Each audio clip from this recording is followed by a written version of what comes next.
The last shop was narrow and shabby.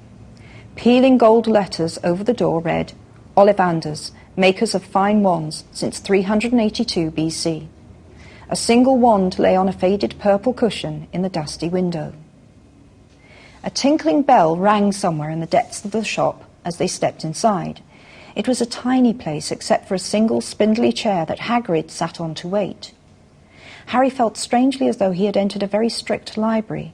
He swallowed a lot of new questions that had just occurred to him and looked instead at the thousands of narrow boxes piled neatly right up to the ceiling.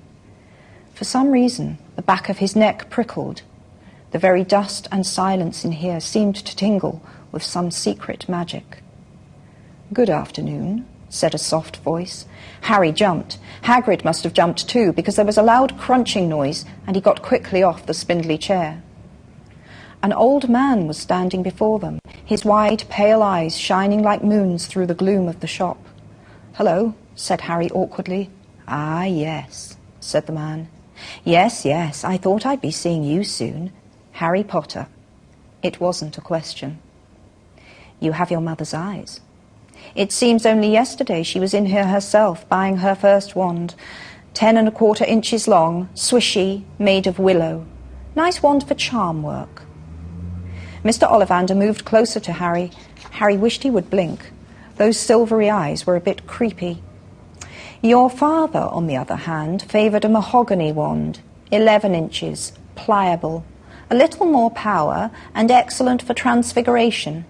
Well, I say your father favoured it. It's really the wand that chooses the wizard, of course."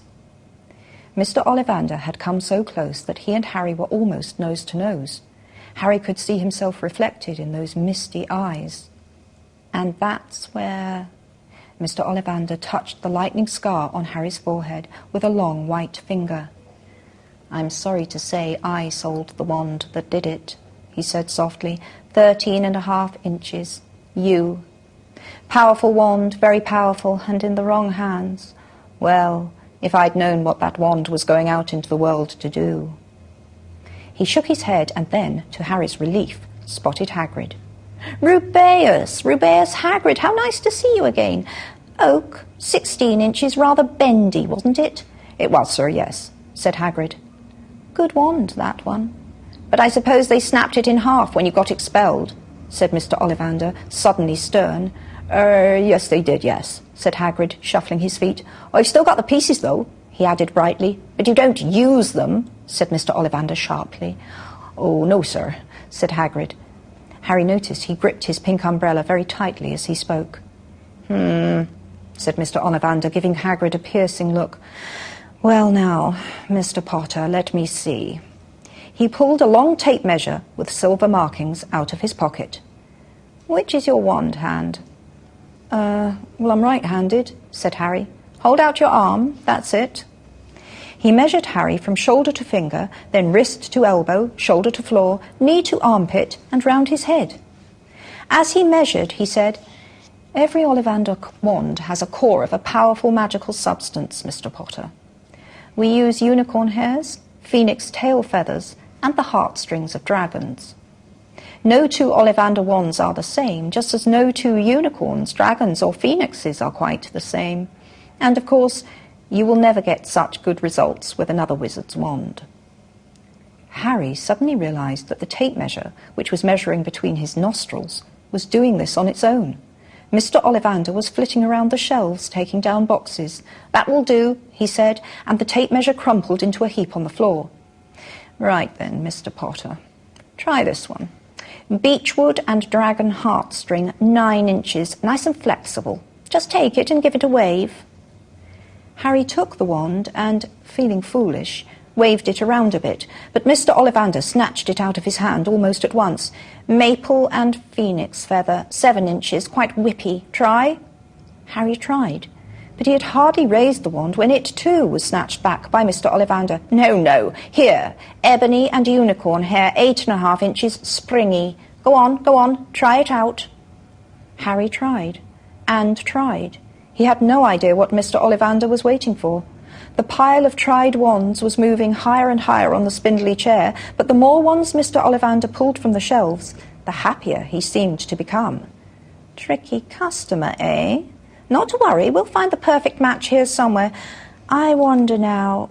Yes, why not? Unusual combination. Holly and phoenix feather, 11 inches, nice and supple. Harry took the wand.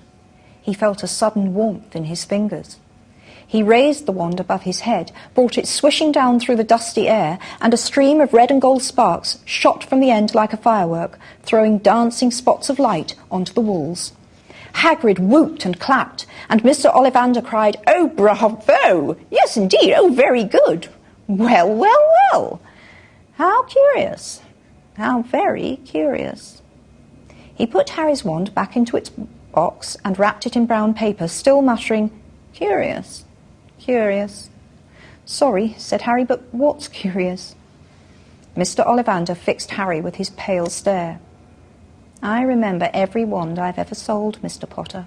Every single wand. It so happens that the phoenix whose tail feather is in your wand gave another feather